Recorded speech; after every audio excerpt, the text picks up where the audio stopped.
I'm pleased to introduce another student scholar recipient. So we have Rachel Lestina. She is a recipient of a student scholarship from the AHLP. She comes from the University of Colorado at Denver, and she has just completed her first year of her MLA. Rachel.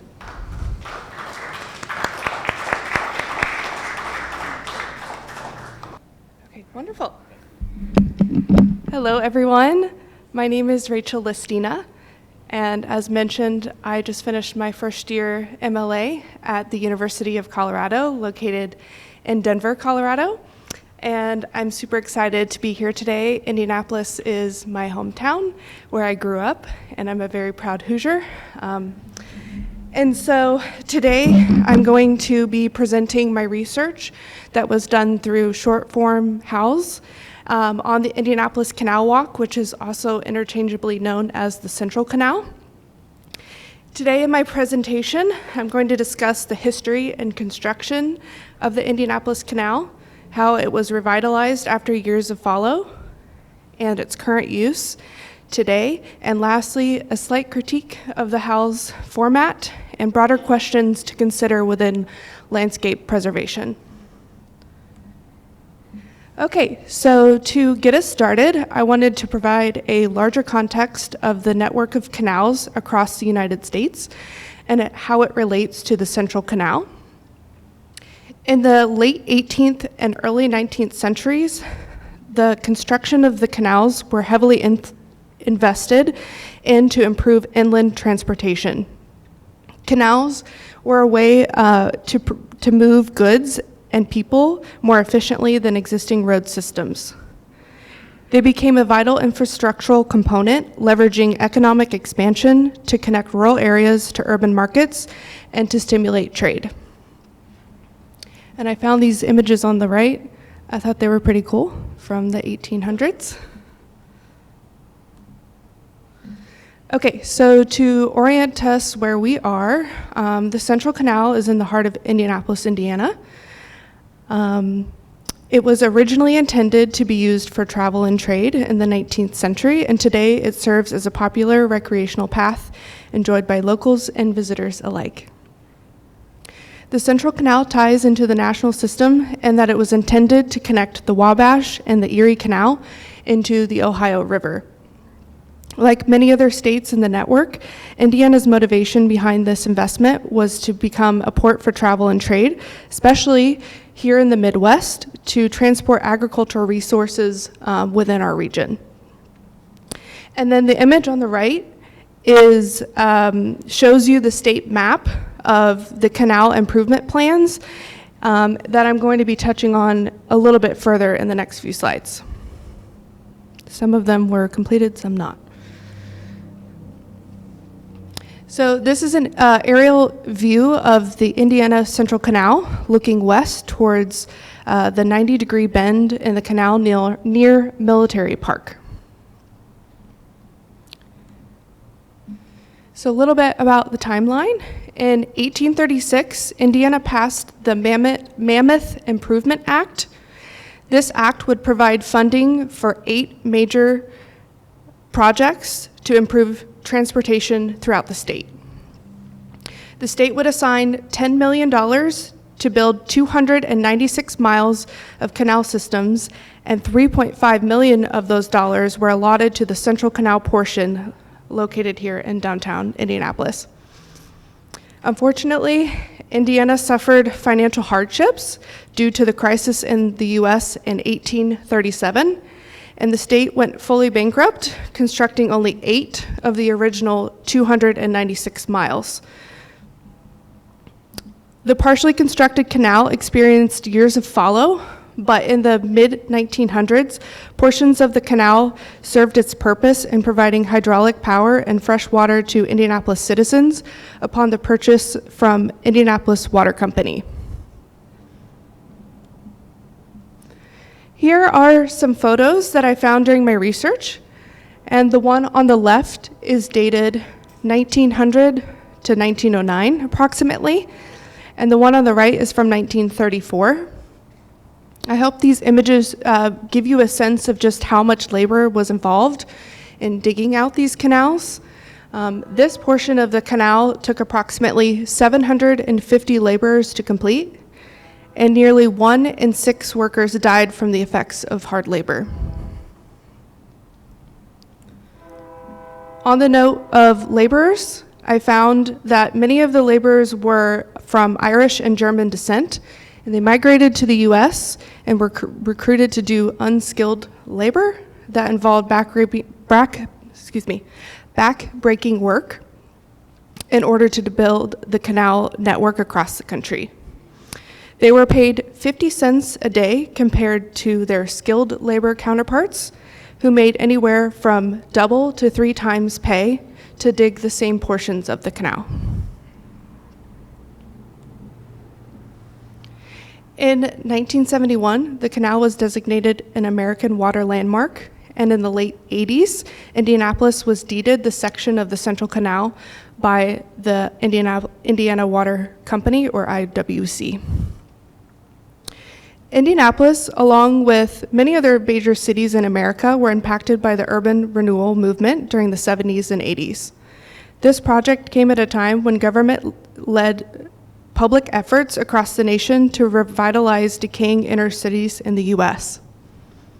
This image on the screen is from IWC's annual report highlighting the beautification efforts coming to the downtown area. And then from 1985 through the early thousands, pedestrian bridges and walkways were completed, making the Indianapolis Canal Walk a key attraction for outdoor recreation, art, and became a unique identifying feature of our city. Okay, so now that I told you a little bit about the history, and because I'm a budding landscape architect student, I'm just going to spend a little bit of time talking about 2 firms who re-envisioned the site of the Central Canal and kind of how it functions today. In the 1980s, a firm locally here called Browning Day took on the first portion of the project, and fortunately enough, I was able to connect with Browning Day, and they sent me primary sources that I'm excited to show you over the next few slides of their renders. And the second firm who influenced the revitalization of the canal was Sasaki during the 2000s. So in addition to building pedestrian bridges, a big project along the Central Canal was to lower the existing framework of what was just kind of left there after the project was incomplete. And so the canal was lowered by 12 to 15 feet to create a continuous pedestrian walkway spanning 1.5 miles or a 3-mile loop. And the canal is now between 3.5 to 4.5 feet in depth and approximately 40 feet wide on average. In the image on the top left, you can see the canal being lowered from a newspaper article and a plan rendering from Browning Day.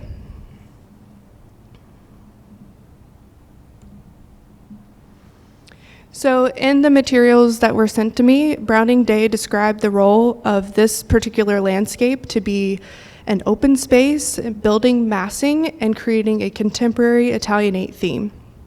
And I find that that influence is most relevant in the pedestrian bridge that hopefully we can see today along Ohio and West Street, which is also in the top left image. Many of the buildings were designed in the contemporary Italianate theme, and millions of dollars were funneled into developing commercial and residential buildings along the new canal walkway. The image on the left is an image that I found during the 90s. So while Browning Day had some influence on the landscaping portion, they primarily had a hand in city planning and development of this area. Sasaki Associates were influential in creating green spaces and building designated landscapes throughout the canal. The image on the left is a more accurate representation of what the Canal Walk looks like and kind of functions today.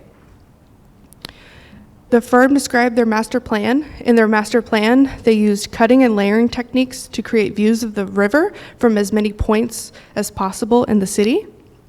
And to me, the pedestrian walk and green spaces along the canal are reminiscent of an urban picturesque landscape because of its meandering pathways that attempt to bring nature back into such an urban setting. It features 3 memorials funded by the Indiana War Memorials Foundation that honor the valor, history, and sacrifices made by Hoosier veterans. One of them featured on this screen is the Congressional Medal of Honor Memorial located near Military Park. And lastly, this slide was inspired by an ongoing conversation that I had with my cohort, the people in my program, and in my History of Landscape Architecture class on how history is traditionally taught and recorded. I'm happy to be humble, but this is just an opinion from outside perspective, not anything related to the field coming into doing an exercise like documenting a short form HALS. The HALS framework offers a clear structure for documenting historic landscapes, but comes with some challenges to consider, and I've distilled them into 3 critiques. The first is community voices. HALS format emphasizes academic or archival sources and often omits oral histories or alternative narratives. A question that I might ask this audience and as a whole is, should HALS incorporate a qualitative historical section, especially as it relates to landscapes within living cultural ties? Secondly, HALS implies a period of significance, which can often be at odds with the dynamic and evolving nature of landscapes. Is there a way that HALS short form could incorporate a brief acknowledgement of change over time? And lastly, the significance portion of HALS is traditionally understood through the lens of classically designed Euro-American landscapes. What strategies could we adopt within the existing structure to better represent indigenous, working, and ephemeral landscapes? Reflecting on the HALS short form raises important questions about how we document landscapes that are both historically rooted and actively used today, and how to find the balance of what period of significance plays a dominant role in the narrative. The Indianapolis Canal Walk is a strong example of this. It conveniently links people to so many attractions in the heart of the city. It plays a pivotal role in connecting residents and visitors to cultural landmarks, green spaces, arts, recreational activities, while also preserving and honoring the rich history and original location of the Central Canal. Thank you.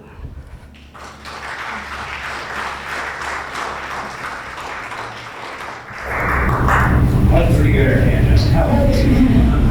As just passed ASLUism for health, first of all, I'd like to invite you. Your property is here.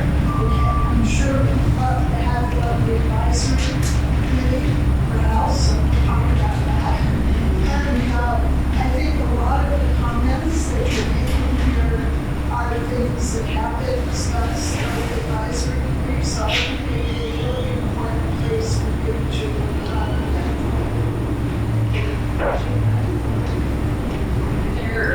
I mean, all of these reviews are accurate in every documentation process, whether it is HALS or nominations for the National Register. I find it always very frustrating that, it's the high standard, it's the high architecture, high landscapes like that, and they are very absent of community input and stuff like that. And that's just the truth of it. And it's something that, whether the advisory board will change for this, but it's also but nationally, all of our things struggle with this, and it is getting better. It's not as big, not fast enough, and then of course politics really do affect how these things move, especially, and that's like the other frustrating part is like the critique is like how politics also affect foundations as well. Like what are we afraid of to not pay, what aren't paying? I think in general, just creating a more accurate representation of our network of like what historic American landscapes look like, not just the ones that fit into a box of all of these things that you can check, but the ones that maybe we haven't considered or that don't fit into the criteria quite as nicely. Thank you for that presentation. It's really, I have to say, so impressive. You just finished your first year and you're coming and sharing. I just really want to give you props. One thing that you might want to look at, I was looking at some, like the Barge Canal, which is off the Erie Canal, and something that was really fascinating to me is how it was actually the unintended consequences of that canal, how it was used in the Underground Railroad, how the suffragettes kind of like went along it, how they were like actually like in the river, like speaking to people, and I think that would be a really interesting way to layer it in as a cultural, social, the kind of like impact it had in other ways. Yeah. That's great feedback, thank you. I wish that I could spend more time on this. This was just a short semester, but it was a project that really meant a lot to me, just being from this area. And someone mentioned a tutorial on Sanborn maps. Thank you so much. I didn't know how to operate that, and I found your resource, and it didn't make it on this slide, but it was really cool to see the transformation in that area. And just the development that comes with restoring an area, and there's good and bad to that as well. So, yeah. Thank you so much. I think you mentioned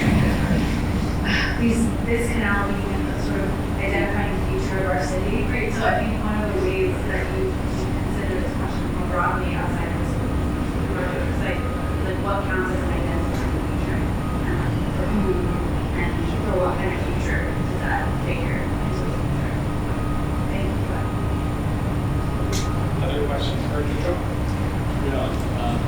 Obviously this not as a very future and how it be really utilized to generate but I just wondered, do you have any historic elements like sort of 19th century history such as bridges or balconies or things like that? I know that there was a big effort into keeping the framework. Only 9 miles were partially constructed, and so I think without actually interviewing Browning Day or Sasaki, I think their intention was to maintain the integrity of the framework and keeping the location. I know that there are a lot of pieces of art along the bridgeways, and there was a lot of effort into creating access into the canal from bridges, but I'm not sure which ones are extant from the 1800s and moving on. That would be a great thing to look into. Rachel, thank you so much. Thank you. Thank you.